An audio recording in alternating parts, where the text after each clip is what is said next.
Buckle up, everybody, because today we are diving deep into just how much our view of the universe has changed in the last half century. And believe me, it's a lot to wrap your head around.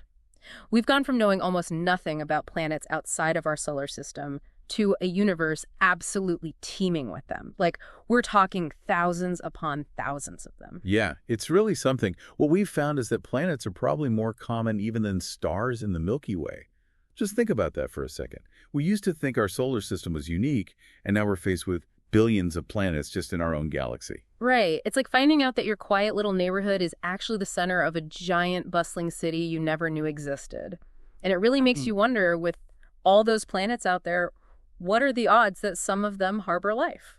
It's a huge question that has scientists really excited. Yeah. And it's not even just the number of planets, but the variety we're finding out there. I mean, we're talking gas giants bigger than Jupiter, rocky planets like Earth, and really everything in between. It's almost like the universe has this incredibly creative imagination when it comes to making planets. But let's zoom out for a second.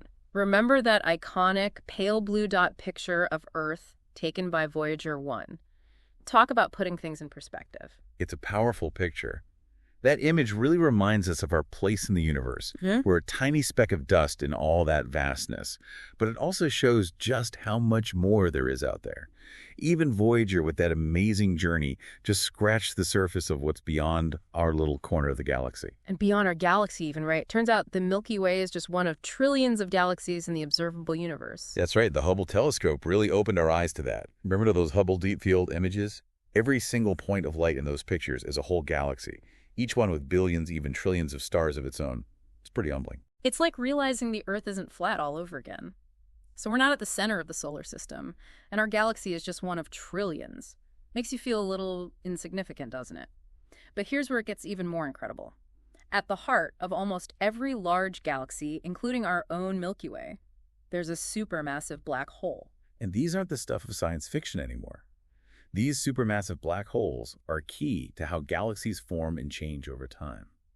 Imagine a black hole millions or billions of times the mass of the sun, a cosmic monster that can devour anything that gets too close. Okay, so that's terrifying and completely awesome at the same time. It's like something right out of Interstellar. But let's change gears for a minute and talk about another mind-blowing concept. Dark matter. It's like the universe decided to play a giant game of hide and seek. It really is one of the biggest mysteries in astrophysics today. We know it's out there because we can see how it affects things with its gravity. It's like the invisible glue that holds galaxies together. Okay, so back up a minute. How do we even know it exists if we can't see it? That sounds a little like making up an imaginary friend to explain why all your cookies are disappearing. I guess you could say that. But in this case, the missing cookies are how galaxies rotate. Back in the 70s, an astronomer named Vera Rubin was studying how spiral galaxies rotate and noticed something odd. Okay, I'm listening. What did she find? She expected stars farther from the center of the galaxy to be moving slower, just like planets further from the sun in our solar system move slower. But that's not what she saw. Instead, the stars on the edges of those galaxies were moving much faster than they should have been, much faster than all the stuff we could see would allow. So something we couldn't see was affecting how fast they were going. Like some invisible force was giving those outer stars an extra gravitational kick. Exactly. That's where dark matter comes in. It's the only way we can explain how those galaxies are rotating. To make it work, there has to be a ton of this invisible matter that's adding extra gravity. It's like there's a whole other universe woven into the fabric of the one we can see. So just how much of this dark matter are we talking about? Well, based on our best estimates, dark matter makes up a surprising 85% of all the matter in the universe. 85%. It's crazy, right? That's incredible. So what are the top contenders for what this mysterious stuff could be? Do we have any suspects in this cosmic whodunit? Well, we've got a few suspects, but actually finding them is turning out to be a real challenge. One possibility is what we call MACHOs, massive compact halo objects. Machos is, huh? Sounds kind of intimidating for something we can't even see. Yeah, a little bit, right? Yeah. These could be things like really old black holes formed way back at the beginning of the universe. Imagine black holes with the mass of an asteroid, but squeezed down to the size of an atom. Okay, I'm trying to picture that. So these tiny black holes scattered all over the universe, adding up to a whole lot of missing mass. I can see why they're on the suspect list. What are some of the other possibilities? Another good candidate is this hypothetical particle called an axion. Axions are thought to be incredibly light and barely interact with regular matter. That makes them really hard to detect. So it's like trying to find a whisper in a hurricane. We're looking for either tiny black holes or ghost particles. We're going to need some pretty amazing detective work to crack this case. You got that right. Scientists have built these incredibly sensitive detectors. Often they have to be buried deep underground to block out interference from things like cosmic rays. So we're talking about going deep undercover in the search for dark matter. What do these underground labs even look like? Picture an old gold mine in South Dakota, a mile underground. That's where you'll find the LUX Zeppelin experiment, or LZ for short. Okay, now that sounds intriguing. A dark matter detector in a gold mine. How's that even work? LZ uses this giant tank filled with supercooled liquid xenon. The idea is that if a dark matter particle, like a WIMP, which stands for weakly interacting massive particle, bumps into a xenon atom, it'll make this tiny little flash of light. And even though it's super faint, this flash can be picked up by these really sensitive detectors. It's like setting a trap with the world's most sensitive burglar alarm, waiting for a dark matter particle to trip it. But so far, no luck. Not yet, unfortunately. We've gotten a lot better at narrowing down the possibilities, but we haven't actually directly observed dark matter yet. But that's what makes science exciting, right? Every experiment, every time we don't find something, it gets us one step closer to unraveling the mystery. It's like trying to put together a giant jigsaw puzzle, but you're doing it in the dark and you don't even know what the picture is supposed to look like. Okay, so dark matter is holding galaxies together, but then there's dark energy. What is it doing exactly? This is where things get even wilder. Dark energy is even stranger than dark matter, if you can believe that. It's what's behind something that really shook up cosmology back in 1998. Okay, hit me with it. What was this game-changing discovery? So up until that point, everyone thought that the expansion of the universe, which was first seen in the 1920s by Edwin Hubble, the Hubble telescope is named after him, by the way. Right. Anyway, everybody assumed the expansion was slowing down. Like if you throw a ball up in the air, gravity eventually makes it fall back down. Right, what goes up must come down, or at least slow down. So what happened? Did the universe not get the memo about gravity? Seems that way. Two separate groups of astronomers were studying distant supernova explosions, type Ia supernovae to be precise.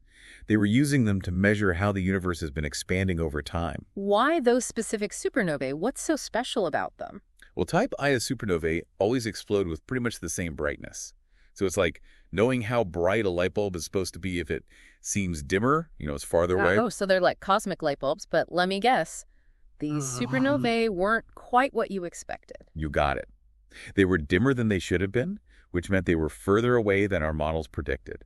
The universe wasn't just expanding, it was speeding up, as if something was pushing everything apart faster and faster. Wait, the universe is speeding up. I think I need a minute to process this. So what's the driving force behind this cosmic acceleration? That's the million-dollar question. And the best answer we have right now is dark energy. It's like this invisible energy woven into the fabric of space and time itself, pushing against gravity on a huge cosmic scale. Okay, so dark matter is holding galaxies together, and dark energy is pushing everything apart. It's a cosmic tug of war. So who's winning? Well, right now, dark energy seems to be in the lead. And that has some pretty big implications for the ultimate fate of the universe. Okay, I'm on the edge of my seat. Are we talking about a grand finale that would make the Big Bang look like a sparkler? Well, before dark energy came into the picture, a lot of people thought that the universe would eventually stop expanding and then collapse back in on itself. A big crunch. The cosmic rewind button. But dark energy throws a bit of a wrench into that idea, doesn't it? It totally changes things. If dark energy stays in charge, the universe will probably just keep expanding forever, getting colder and more spread out as it goes. Yeah. Imagine a night sky where all you can see are a few faint, distant stars because everything else has been pushed so far away. Wow. That's both amazing and a little creepy. It paints a very different picture of the future of the universe. Not a big dramatic ending, but a slow, kind of sad fade out. Makes you wonder, doesn't it? But there's another twist in the story, the Hubble tension. Okay, I've heard rumors about this Hubble tension. Is it as bad as it sounds? It's definitely got astronomers puzzled. Basically, there are a few different ways to measure the Hubble constant, which tells us how fast the universe is expanding. Right, the cosmic speed limit. So how do we even measure something as mind-boggling as how fast the universe is expanding? One way is to look back at the very early universe using something called the cosmic microwave background, or CMB. Ah, the afterglow of the Big Bang. The universe's baby picture. Exactly. By studying the CMB, we can get a sense of how fast the universe was expanding billions of years ago. We also have ways of measuring the expansion rate in the more recent universe using things like those Type Ia supernovae we talked about. So it's like comparing the speedometer readings from two totally different points in the universe's history. Shouldn't they match up? Logically, they should, but that's where the tension comes in. The measurements from the early universe are consistently slower than what we see in the more recent universe. It's like the universe decided to hit the gas pedal a few billion years ago. Okay, now my mind is officially blown. This Hubble tension sounds like a big clue that we're missing something in our understanding of the universe. That's one way to look at it. Either our measurements are off, or there's some new physics, some missing ingredient in the recipe of the universe that we haven't figured out yet. Yeah, that's what I call a cliffhanger. So what's next? How do we figure out this cosmic puzzle? Do we just need a bigger telescope? Well, a bigger telescope never hurts. And the good news is that's exactly what we're getting. We're entering a whole new era in astronomy with these amazing new instruments coming online that are going to collect more data than we could have dreamed of before. It's like getting a brand new superpower detective kit. So tell me about these amazing new tools in our cosmic arsenal. What secrets are we hoping they'll unlock? You're right about that bigger is usually better when it comes to telescopes. One of these new tools I was talking about is called the Euclid telescope.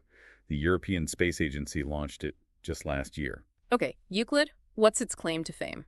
Euclid's job is to make this giant 3D map of the universe. It's going to measure the shapes and positions of billions of galaxies. This will give us a totally new perspective on how dark matter and dark energy have shaped the universe over billions of years. So Euclid's like a cosmic cartographer mapping out the universe's hidden structure. How about NASA? What have they got up their sleeve? They've got the Nancy Grace Roman Space Telescope. It's getting ready to launch in a few years. Think of it like a wide-angle Hubble. It can capture these enormous panoramic views of the universe. Wow, a wide-angle Hubble. What's the advantage of having that kind of big picture view? With Roman, we'll be able to study how galaxies are spread out in even more detail than before. And by looking for these really subtle variations in dark energy, we might be able to tell if it's always been constant or if it's changed over time as the universe has evolved. It's like we're trying to figure out the recipe for the universe, and we're finally getting a look at the missing ingredients. You mentioned a ground-based telescope as well. Oh, right. Here on Earth, we have the Vera C. Rubin Observatory in Chile. It's almost ready to start operating. This observatory is going to be scanning the whole night sky every few nights, basically making a time-lapse movie of the universe. Hold on, a time-lapse movie of the entire night sky? What's the point of that? It lets us track how things change, spot new objects like supernovae or asteroids, and who knows, we might even discover things we haven't even imagined yet. It's like watching a cosmic fireworks show in super high definition. And it's pretty cool that it's named after Vera Rubin, you know, the scientist who first discovered dark matter. Talk about legacy. It's pretty amazing. It shows how this drive to learn and discover new things keeps science moving forward. With every new discovery, new questions pop up. It's a never-ending cycle of wonder and exploration. That's what makes studying the universe so captivating. It's like we're peeling back the layers of some cosmic onion, and with each layer, we get this glimpse of something even more amazing and awe-inspiring. Speaking of mind-blowing concepts, we've been talking about what we can see. But what about what's beyond our reach? What about the edge of what we can observe? You're talking about the cosmic horizon, the boundary of the observable universe. Yeah. Since it takes time for light to travel, the further out we look, the further back in time we're seeing. Oh, okay, that makes sense. So the cosmic horizon is like looking back in time to when the universe was just a baby? You got it. And because the universe has only been around for so long, about 13.8 billion years, there's a limit to how far back we can see. That limit is our cosmic horizon. So anything beyond that point is basically lost to us forever, hidden behind some kind of cosmic curtain. You could say that. And here's the really crazy part. Because the universe is expanding and speeding up all the time, the space beyond our cosmic horizon is actually moving away from us faster than the speed of light. Whoa, wait a minute. Faster than the speed of light. But isn't that like the ultimate speed limit? It is for anything traveling through space. Yeah. But the expansion of space itself is a different story. Think of it like blowing up a balloon. The dots you draw on the surface can move apart faster than the speed of light, even though none of the dots themselves are actually breaking that speed limit relative to their spot on the balloon. Okay, I think I'm starting to get it. So what does this mean for whatever might be out there beyond our cosmic horizon? It means there could be huge parts of the universe, maybe even with things in them that we can't even begin to imagine, that will always be hidden from our view. Wow, that's a pretty humbling thought. It really makes you realize that even with all our advances in understanding the universe, we've barely scratched the surface. Absolutely. And that's what's so amazing about it. The universe is vast, mysterious, and full of surprises. It certainly is. Well, we've covered a lot of ground today. From a universe filled with planets to the incredible concepts of dark matter and dark energy. We've tackled the mysteries of the expanding universe, the Hubble tension, and even wondered about what might lie beyond our cosmic horizon. It's been quite a journey. And I think if we take away anything from all this, it's that we're incredibly lucky to be alive at a time when we're making such amazing discoveries about our place in the cosmos. I couldn't agree more. And the most exciting part is we're just getting started. Who knows what mind-blowing revelations are waiting for us in the years to come. So to everyone listening, keep looking up at the night sky and never stop asking those what-if questions that push us to explore the universe. Couldn't have put it better myself. And on that note, we'll wrap up this deep dive. Thanks for joining us on this incredible cosmic adventure.